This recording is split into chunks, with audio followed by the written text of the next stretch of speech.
Atap ruang kelas 3 di SD Negeri Pangarayan, Tanjung Lubuk, Kabupaten Oki ambruk. Atas kejadian ini, sebagian siswa terpaksa belajar di ruang perpustakaan.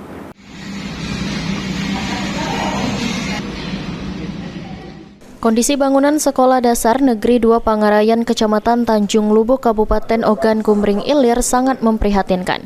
Beberapa bagian bangunan sekolah ini nyaris roboh, terutama kerusakan parah pada ruangan kelas 3 yang sudah ambruk dan bagian lantai yang pecah dan berlumut. Kepala Sekolah SD Negeri 2 Pangarayan, Holilawati, mengatakan ambruknya atap bangunan kelas 3 sudah terjadi sejak November 2023 lalu, di mana kondisi atap yang memang sudah rapuh tak terawat dihantam angin kencang hingga roboh.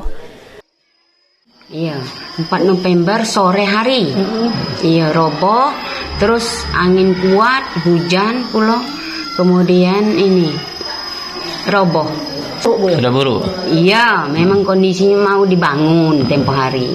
Terus tidak jadi bangun tahun itu, ditunda taruhlah atau pindah ke sekolahan lain. Saya kurang tahu. Saya sudah mengajukan proposal waktu itu.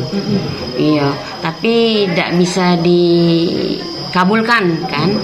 Nah, terus ruangan itu ditunggu tak Bu selama ini? Iya, ditunggu itu kelas 3. Kelas 3 itu ngisinya. Kurang lokal, dia belajar di perpus. Oh, untuk sementara. Iya, sementara. Pihak sekolah sendiri sebelumnya sudah mengajukan proposal perbaikan ke Dinas Pendidikan Oki sebanyak 5 kali, namun belum realisasi. Novan Wijaya, PAL TV.